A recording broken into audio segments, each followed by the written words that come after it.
It's the philosophy of the MOQI project that we get families involved as early as possible to help them understand the condition of their loved one, what to expect in the future, and to help them understand and have discussions about what it is that their loved one wants for the type of care that they are asking for. And that includes the advance directive. An advance directive is a legal document that someone enacts whenever they are in a competent state of mind to say that someone can make healthcare related decisions for them. Part of it is what we call a durable power of attorney for healthcare, and that's a section where you would designate the person that you would want to speak in your behalf in the event that you are not able to convey those wishes. Most of the time it's a spouse, a family member, or a friend.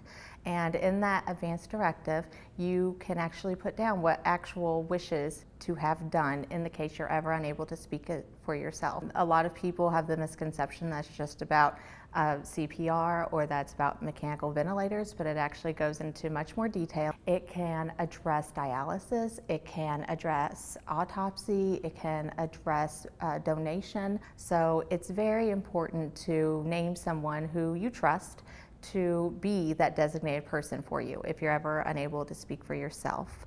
It's also important to have that conversation with that person and let them know what your wishes are and what you consider a quality of life. Everybody's quality of life is different. Advance directives, I feel, are an integral part in stopping avoidable hospital transfers. It helps staff in the facility know exactly what type of care that you want. Now, if you are full code, if you want everything done, then maybe you do want to be transferred to the hospital. But in the event that you don't, in the event that you want to remain at home and you want to be in a peaceful situation and you want just comfort measures to be given to you, then having an advance directive that lays that out is the best way for you not to go to the hospital and get the treatment that you don't want.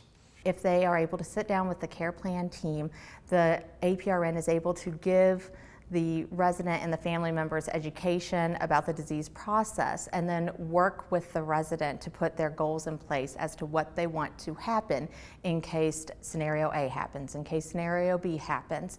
That way you're really focusing on the resident and what their goals of care are, and also with that what they consider their quality of life. So we're advocating that these kinds of discussions happen at care plan meetings and that the review occur at least once a year, if not more frequently if somebody is in a state where their health is declining.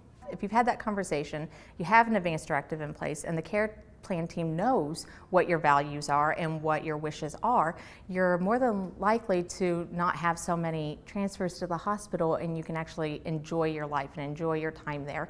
And it takes a lot of burden off the resident, the families, and also the nursing facility staff. MOQI is involved in helping the facilities with advance directives. We provide ongoing education to all of the nursing facilities and the social service personnel. We have trainings that they can attend to. We also offer opportunities for the staff in the nursing facility to even fill out their own advance directives, because with them knowing what all is entailed, it makes it less scary.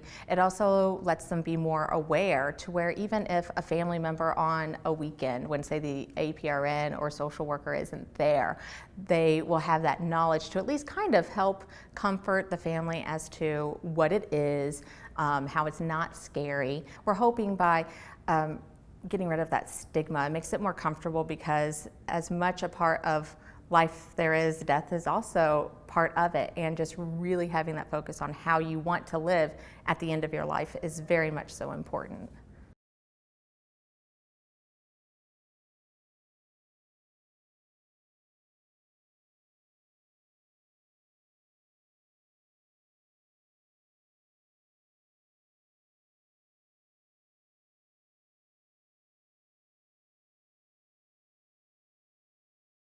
If you are in a facility and you don't have an advance directive, then what we are trying to do is make it a routine discussion related to your care. So say at a care plan meeting, you would be asked, do you have an advance directive? If you don't, would you like one enacted? We can get that going for you.